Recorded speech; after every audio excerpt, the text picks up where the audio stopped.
ప్రజా సంకల్పం ప్రశ్నిస్తుంది. ఎవరిని ప్రశ్నిస్తుంది? తెలంగాణ అవినీతి నిరోధక శాఖ అధికారులను ప్రశ్నిస్తుంది.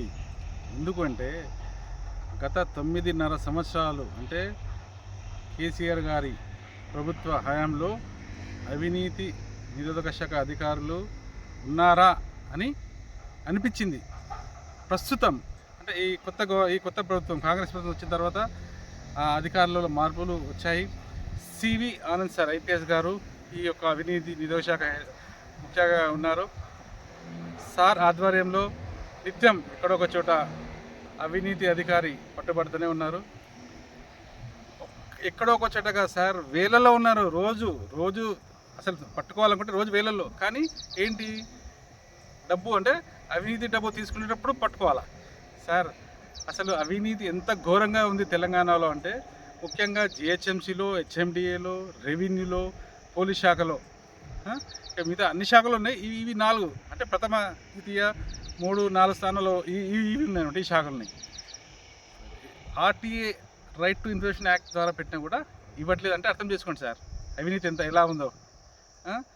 సార్ అక్కడ అవినీతి జరుగుతుంది అనే వాస్తవాలతో మీకు నిత్యం ఎంతోమంది మీ దృష్టికి తీసుకొస్తున్నారు.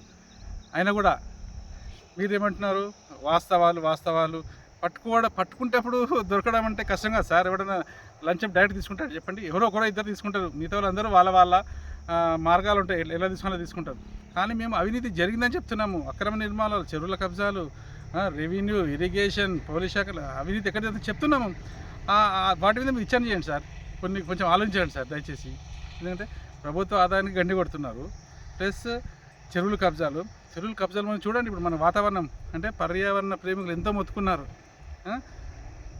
ఇవన్నీ మాట్లాడడానికి కారణం ఏంటంటే అవినీతి అంత కూరుకుపోయింది. అవినీతి డబ్బులు తీసుకుంటే పట్టుకోవాలంటే కష్టం సార్. అది అవినీతి జరుగుతుందని మేము చెప్తున్నాము.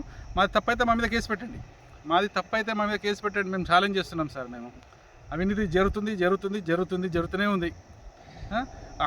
ఇక్కడొక్కడ పట్టుకోవడం కాదు సార్. నిన్న ఎవరైతే మీరు డిఈఈ యాత పవన్ కుమార్ గారు పట్టుకున్నారో అతను వాసంగా రామంతాపూర్ చిన్న చెరువులు కబ్జా కావడంగానే అతను ముఖ్య కారకుడు. మిగతా అధికారులు కూడా మీరు విచారణ చేయించండి. దీంట్లో ఏమైనా సవరణలు చేయండి సార్. ఆలోచించండి. అవినీతి అంటే మీరు వచ్చిన తర్వాత కొంచెం పర్వాలేదు. కానీ అవినీతి నిరోధక శాఖ అధికారులను ఏం చేస్తున్నారు సార్? వాళ్ళ డ్యూటీ ఏంటి? మరి వాళ్ళ ఆఫీస్లో కూర్చుంటారా? అంటే ఎవరో ఒకరు పట్టుకుంటేనే రావాలా?